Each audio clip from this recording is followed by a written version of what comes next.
Quantas pessoas tinham 120? Mas em Atos capítulo 1, na subida de Jesus, na ascensão ao céu, existiam 500 pessoas ouviram a promessa: fiquem em Jerusalém, vocês vão receber virtude, vocês vão receber poder. Só que entre a subida de Jesus e o cumprimento do dia dos Pentecostes são 10 dias, apenas 10 dias, para a promessa de Jesus se cumprir. Só que em 10 dias a maioria foi embora. Só que em 10 dias 380 acharam outros afazeres. 380 disseram: eu vou cuidar da minha terra, eu vou cuidar do meu gado, eu vou cuidar da minha empresa, eu vou cuidar de outras coisas. Jesus queria apenas 10 dias de perseverança, de oração. Mas 380 foram embora porque acharam outras coisas para fazer, ao invés de aguardar a promessa. Mas louvado seja Deus que ainda tinha 120 que esperava a promessa. Mas louvado seja Deus que ainda tinha 120 que dizia: eu não vou para casa porque eu vou esperar a promessa, eu não vou cuidar de outras coisas porque Jesus disse que vai descer o poder sobre nós.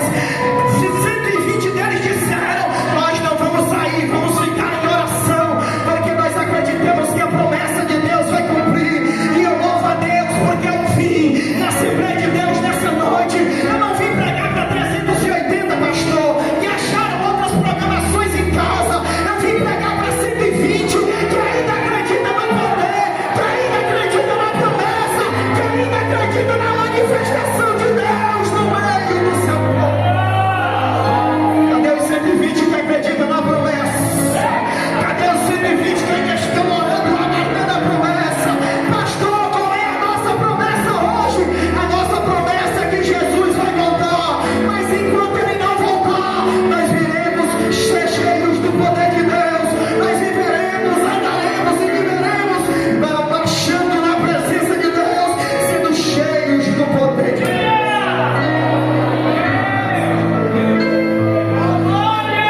Louvado seja Deus para sempre. Louvado seja Deus.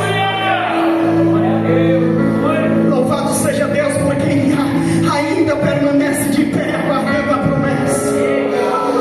380 é a maioria. A maioria foi embora. A maioria não quis o trabalho de oração. A maioria preferiu ir embora a ficar em comunhão com os demais.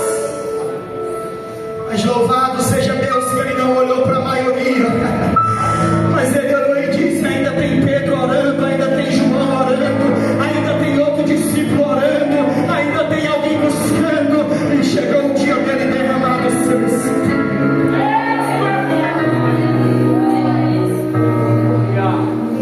Mas no versículo 12, voltando para Levítico 6,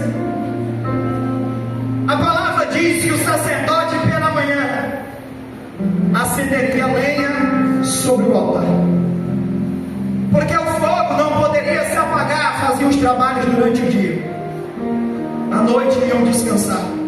Pela manhã o sacerdote voltava, e quando o sacerdote voltava para acender de novo o fogo, para reanimar o fogo que estava no altar do holocausto. Só que tem um porém: pela manhã era o período em que o fogo estava no seu nível mais baixo. Era o momento em que o fogo estava quase a apagar. Eu disse: Deus, por quê? E Deus me disse assim: é porque a ausência de sacrifício sobre o altar gerou o esfriamento do fogo e a diminuição dele sobre o altar. A falta de ter sacrifício sobre o altar do holocausto era o que fazia o fogo estar no seu nível mais baixo pela manhã, porque se não tinha ninguém sacrificando, o fogo não iria permanecer aceso. Se não tinha ninguém que fosse sacrificar, o fogo não iria permanecer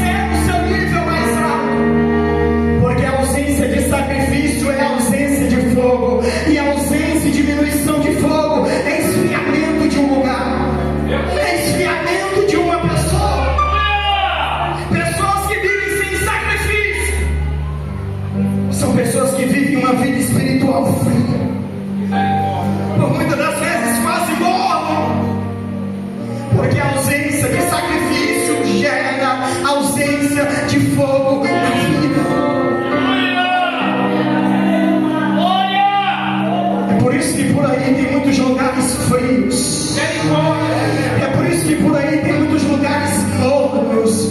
Tem muita atratividade, tem muita iluminação, tem muitas coisas, mas não tem pessoas que têm sacrifício.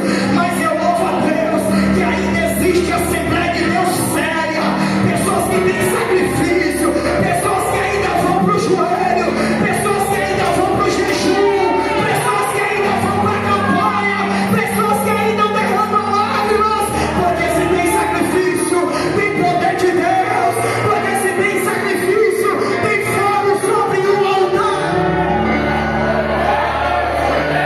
Não perca o sacrifício da sua vida. Não abandone o sacrifício, jovem, da sua vida. Porque a ausência de sacrifício pode te esfriar.